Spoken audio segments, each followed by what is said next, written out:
Hey guys, this is Bo with Simply Sold, and I am here to talk to you today about vacant properties. On this episode of the Simply Sold podcast, I am going to deep dive into the topic of vacant properties and what to do if you have them. So let's jump right into it today. It's just me, and I'm going to bring to you kind of my experience and talk a little bit about vacant properties. If you are a homeowner and you own a vacant property and it's been vacant for a long time, what do you do with it? So we're going to jump right in here, and I wrote a couple notes here on the table here. And we're just going to jump right into it. I'll let you know a little bit about myself.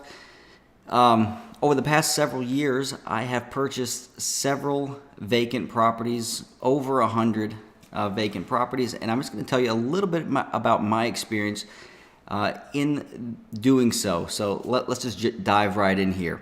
So one of the things that I've come across over my period of time here in buying houses and buying real estate here is that one of the biggest problems that I run into is that a lot of properties are vacant.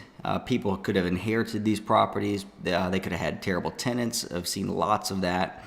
But over the period of time, most of what happened is that these properties, they go vacant and then the city gets involved. So this is where we have the problem, is that these fines and liens, and you're probably sitting there smiling if you're watching this or you're listening to this, whatever media form you're consuming this on, is that you understand that this is a major problem.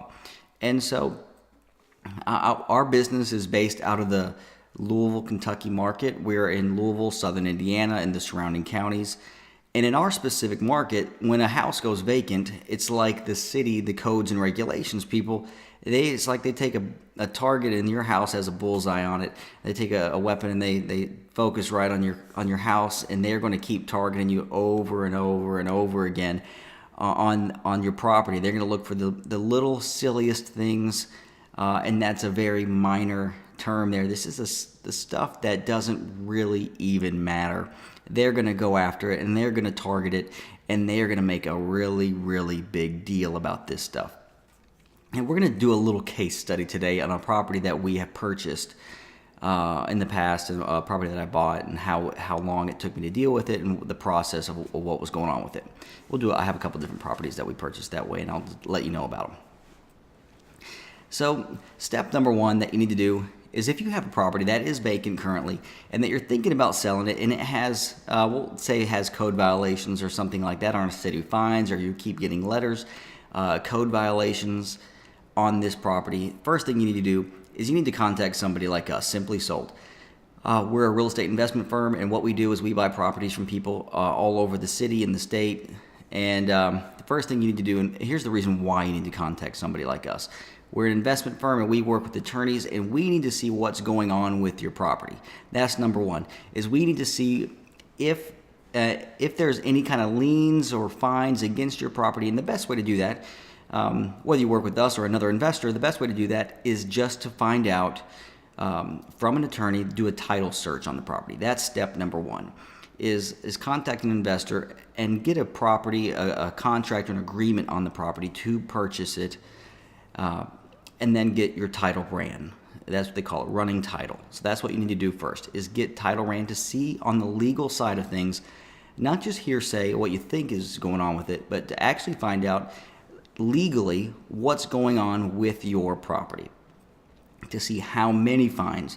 And many times you can just give us a call. You can call us, you can go to our website, simplysold.com. You can give us a call, and pretty much over the phone, we will be able to have a ballpark figure, so to speak, of exactly what's going on with your property. Because, if it's been years, and we purchased property before, it had been 10 years vacant, and then routinely we purchase properties a year, 2-3 years vacant, and there's a lot going on there. So one of the things I would definitely recommend, pick up the phone, call us, go to our website. You can fill out a form. We'll communicate with you right away. But that's step number one, figuring that out and seeing what's going on there. Number two, this is a situation that I've run across many, many times. You have a vacant property, you've taken care of the code violations, but you have a lot of stuff in the house for whatever reason. It could be family memorabilia, it could be lots of different things. It was an inherited property that you just haven't dealt with yet. I come across this a whole lot, where it's just stuff and you're overwhelmed with how much stuff that is in that property. It could be truckloads of stuff. Let me just stop you right here, and you're thinking, oh my gosh, you feel anxiety. It is totally okay. Whatever you're feeling right now, it is okay. I bought lots of properties where hoarder houses, tons and tons of stuff. And so here's what we did. We bought a property. We'll call her name was Betty. We contacted this lady. She had contacted us actually, and she had a house that was full of stuff. And I mean, this house was completely full of stuff. And she had moved out 10 years prior. It didn't really take anything with her except the clothes that she wanted and left. In the meantime, in that 10 years, people had gone in and kind of vandalized it a little bit, looked for valuables. But when we walked back through the property, there were a lot of things that were in the property that she still thought were valuable to her. So what we did, we made an arrangement with her, Miss Betty, and we allowed her to get some of her things out. We made arrangements with some of our crews that we have to go in and help her move those things out, whether to a storage unit or to her other home that she wanted to move them to. And so there was a lot of things that she wanted. We allowed her to get what she wanted out and to leave what she wanted to leave, and that we could, stuff that she deemed junk, we were going to take care of on our end. So that's one of the things that we are definitely willing to work with somebody, is that when it comes down to stuff and you want to walk away or you need the stuff out of it, we are willing to work with you. Don't feel overwhelmed that you've got to go and deal with this entire situation. We are definitely willing to work with you. It doesn't matter if it's been 10 years or it's just been a few months or it's just trashed by somebody else and it's vacant and it's a pain, right? So I totally get it. It's worth a phone call to even talk to somebody about it and figure out what your options are. No big deal if you've got a property that's sitting there vacant and there's tons and tons of stuff. I recently bought a house last week, and so far to date, we've moved out 80 yards of trash, meaning that a huge 40-yard dumpster. We've done 2 of those. And so tons and tons of stuff that we deal with on a daily basis. People don't want, they want to walk away, or your house is full of stuff. It's okay. We'll help you deal with that. It's not a big deal at all. We paid crews. We deal with that on a daily basis to help people get through this part of their life. So let's talk about the fines. In our city, Louisville, Kentucky. Now, this specific, and I find this across the board with many of our investor friends and partners across the nation that we deal with, is that city fines, and they call them code violations many times, and they call them code violations because they are against the city codes and regulations. So they have these guys or women, they go around in their vehicles and they look for things that are wrong with properties, right? So say that you have a house and maybe a gutter has fallen off or somebody has broken a window out and you haven't fixed it, right? This is a story that we see all the time. And the city, what they do is they go on their piece of paper and they write your name down, whatever your name is, and they send you a letter in the mail that says, fix this or else, right? Well, over a period of time, those letters, they add up over time. They keep adding up and they get more expensive, and they have little tiny clauses in there, and they say, well, if you don't fix this, and we're going to say it's going to cost you $300 for us to come fix it, and then we're going to start having interest in late payment penalties, and it keeps adding up and up and up, and pretty soon these fines can get very, very expensive and become worth more than your house is worth if you don't take care of these things. In our city specifically, it's pretty bad. If you, in the Louisville, Kentucky area, they will definitely target you, and they will pick you out of a group of people, and they will really hammer you and just keep over and over and over. And if you don't do something about it, you will definitely lose the house. They'll take it. They'll take your house from you. It can be a really, really nasty situation.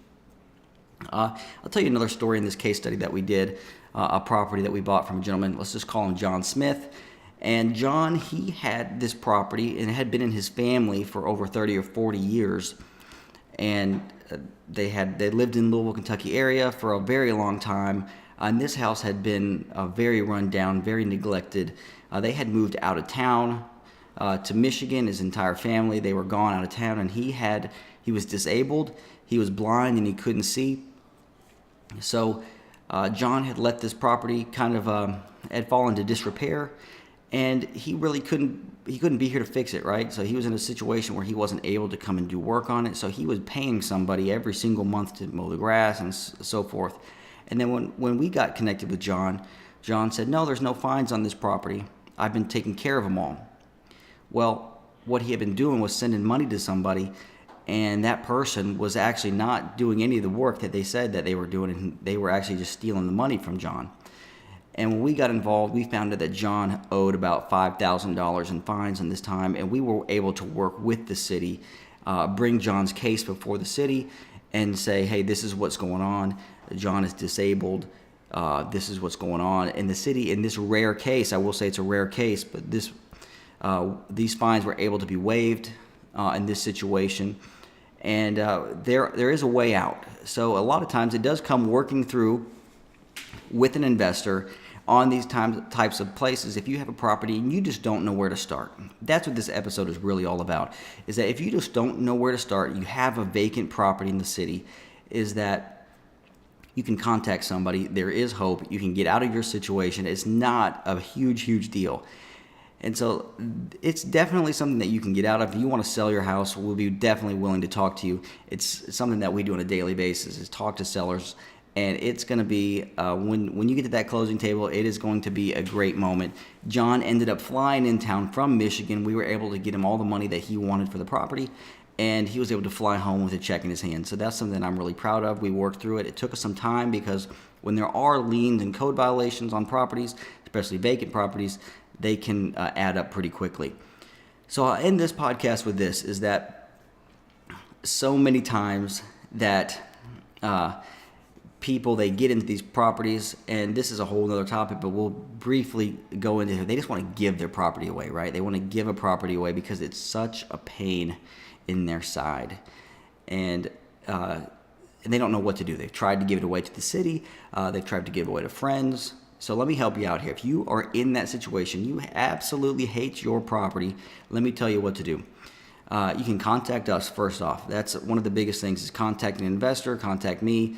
And I've actually partnered up with attorneys here in our area, and that we are working with local charities that rehab properties. And this is kind of how you do it. And I'm actually going to make it an in-depth podcast about this. But we're working with charities who fix up properties, and they help out. It's a charity, so they help out lots of different people with homes, and they repair these properties. And this is a great thing. So if you are interested in giving your house away, you can give it to a charity, and also it can be tax deductible for you potentially. But also, I'm not giving tax advice. I'm not an attorney. To speak with your CPA, of course, on that. But if you're interested in doing that, that may be an option for you, is to give your house away to a charity instead of the city. That way it helps you out and it helps out the charity. So something that I'm going to make a podcast on. I'm going to get a guest on here. We're going to talk about that donation of property. And so that's something that I think that you might find interesting. But if you do have a vacant property, we'll end with this.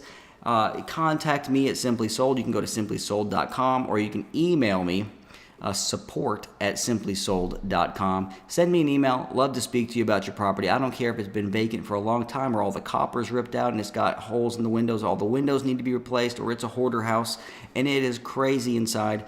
Give me a call about lots of properties like this, and I would love to speak to you on your vacant property, no matter the situation, whether you live in town or out of town, or you're an out-of-state investor or a landlord and you just want to offload your property. I would love to make you a cash offer on your house and work with you and take it all the way through from when I talk to you the very first time to when we get to the closing table, and we can make this happen. We've got the funds to back us, and this is something that we do on a daily basis. And I really want to thank you so much for listening or watching to the Simply Sold podcast. Thanks a lot. This is Bo Hollis. Have a great day.